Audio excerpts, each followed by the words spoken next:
দর্শক, এটা তো রীতিমতো দেখা যাচ্ছে যে চমক। বাংলাদেশের জন্য অর্থ সহায়তা ঘোষণা করেছে কানাডা। আমেরিকা ইউএসএআইডি কে যে সহায়তা দিত বা অর্থ দিত, সেই অর্থটা বাংলাদেশে ব্যয় হতো বিভিন্ন সামাজিক নানা রকম স্বাস্থ্য, শিক্ষা এসব কাজে। তো সেটা তো বন্ধ করে দিছে। দেখেন, কানাডা কিন্তু আবার সামনে চলে আসছে। কানাডার সাথে আমেরিকার এখন এই পাল্টাপাল্টি। তো কানাডার এখন একটা সুযোগ যে আমেরিকা যে কাজটা করতো সেই কাজটা করে তাদেরকে সামনে এগিয়ে আসা। এমনি এখন পাড়ার মধ্যে রাখছে ট্রাম্প, মানে কানাডার প্রতি তাচ্ছিল্য। সেই তাচ্ছিল্য হচ্ছে যে কানাডা যেন আমেরিকার সাথে মানে একাকার হয়ে যায় আর কি। অর্থাৎ কানাডা হোক আমেরিকার একটা প্রদেশ। এই কথা বলার পর কানাডা খুবই ক্ষুব্ধ হয়েছে। জাস্টিন ট্রুডো মোটামুটি তার জনপ্রিয়তা যেখানে শেষ হয়ে যাচ্ছিল, এই পরিস্থিতির প্রতিবাদ করে তার অবস্থাটা এখন আবার সামনে চলে আসছে। তো এখন দেখেন, আমেরিকা যেখানে অর্থ সহায়তা প্রত্যাহার করলো, কানাডা সেখানে আগায় আসলো। এটা বিশ্ব রাজনীতিতে একটা গুরুত্বপূর্ণ একটা সিগনাল যে বাংলাদেশের পাশে অর্থ সহায়তার দিক থেকে আমেরিকা সরে গেলেও কানাডা সেখানে চলে আসলো।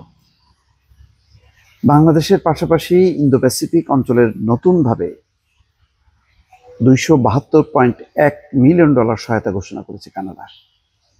এটা অত্যন্ত মানে আশা জায়গা নিয়ে একটা খবর। দর্শক, রোববার কানাডার আন্তর্জাতিক উন্নয়ন মন্ত্রী আহমেদ হুসেন এই সহায়তা প্রদানের কথা ঘোষণা করেন।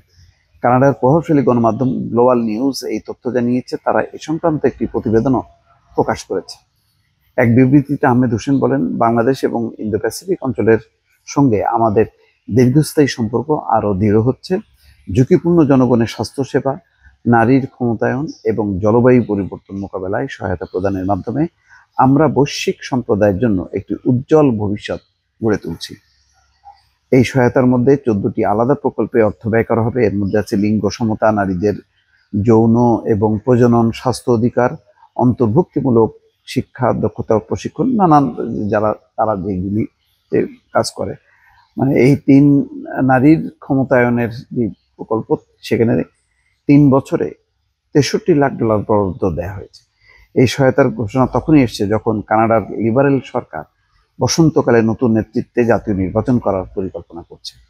কানাডার সরকারি হিসাব অনুযায়ী বর্তমানে কয়েক লাখ বাংলাদেশি বংশোদ্ভূত নাগরিক কানাডায় বসবাস করছে, যারা এই ঘোষণার পর একটি নতুন আশার আলো দেখছেন। দর্শক, তো ভালো, এটা বিশাল বাংলাদেশের জন্য এই অর্থ সহায়তা ঘোষণাটা, এটা খুবই ইতিবাচক এবং বিশ্ব রাজনীতিতে একটা নতুন মেরুকরণের চেষ্টা, যে চেষ্টায় আমেরিকার বিরুদ্ধে বিভিন্ন দেশ ক্ষুব্ধ হচ্ছে।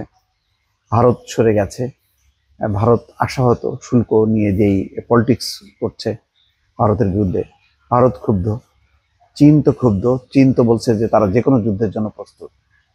কানাডার কথা তো বলার অপেক্ষা রাখে না। অন্যান্য সমস্ত, বিশেষ করে অভিবাসীদেরকে নিয়ে যে অপমানজনকভাবে তারা বিতাড়িত করছে, এই কারণে সারা বিশ্ব কিন্তু এখন ক্ষুব্ধ ট্রাম্পের এই নীতিতে।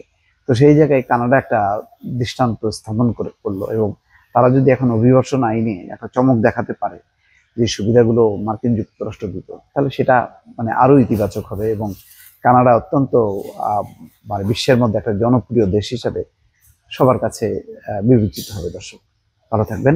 আল্লাহ হাফেজ।